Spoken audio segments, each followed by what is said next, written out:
السلام عليكم ورحمة الله وبركاته. لكل مسلم، لكل مسيحي، لكل شخص في مصر، كل واحد بيحب مصر. أنا كنت سابق قوات خاصة مصرية، وعندي كلمتين لكل الناس عن المشير محمد حسين طنطاوي وعن الجيش وعن المجلس العسكري.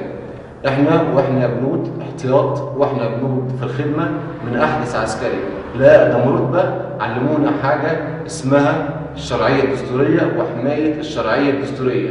الشرعية الدستورية بتقول إن إحنا نفض الشغب والمظاهرات ونحمي الشرعية الدستورية. الشرعية الدستورية اللي بتقول إن الرئيس محمد حسني مبارك هو الرئيس الفعلي للبلاد لحين انتهاء مدته، ونفض الشغب والمظاهرات. واللي حصل من وجهة نظر الدستور إن اللي حصل في 25 يناير ده يعتبر شغب ومظاهرات. والمجلس العسكري أجمع كله إن مفيش طلقة تنضرب على المتظاهرين، مع إن الدستور كان في صفهم. الناس دي تخلوا عن الدستور، تخلوا عن مبادئهم عشانكم، عشان بيحبوا مصر وبيحبوكم.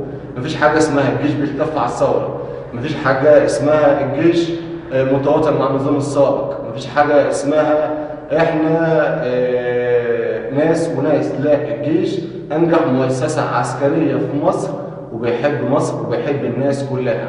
وبالنسبة للناس اللي بتتكلم من بره مصر، الناس دي عايشة في بلاد مش في مصر ومتبرطعين في الخيرات وعايشين حياتهم، وقليل بيدافعوا عن الناس الغلابة والناس الفقراء. الناس دي كذابين، الناس دي منافقين وما بتعرفش حاجة عن مصر. الرسالة دي لكل واحد في القوات المسلحة المصرية، سواء في الخدمة أو في قوات الاحتياط، يفهموا الناس النقطة دي، عشان في محاولات كتيرة لعمل فتنة بين الشعب وبين الجيش. المحاولات دي الهدف منها خراب مصر مش عمار مصر. والمشير محمد حسين طنطاوي الحمد لله من أنجح الناس في المؤسسة العسكرية المصرية، ولولا كده لولا إنه وصل للمكان اللي هو فيه ده.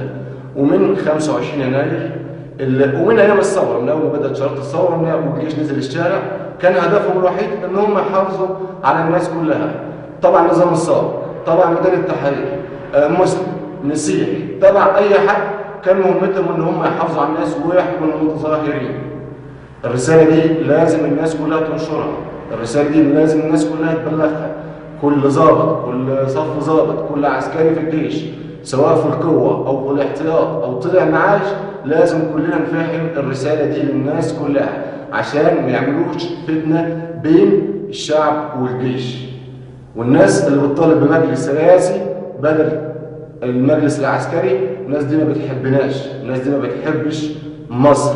الناس دي تروح ترد على الدكتور يسرى أبو شادي، ترد عليه وتعمل مناظرة معاه، وبعدين نعرف إن كان كويس أو مش كويس، تمام أو مش تمام، بعد ما خلص مناظرته مع الدكتور يسرى أبو شادي.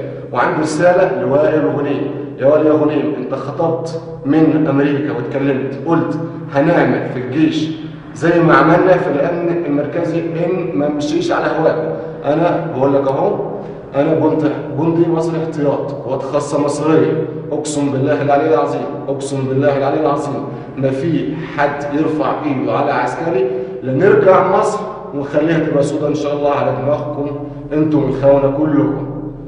ويا سيادة المشير، عندي رسالة ليك يا فندم. يا فندم، تعبئة عامة للجيش ونرجع البلد لمكانتها.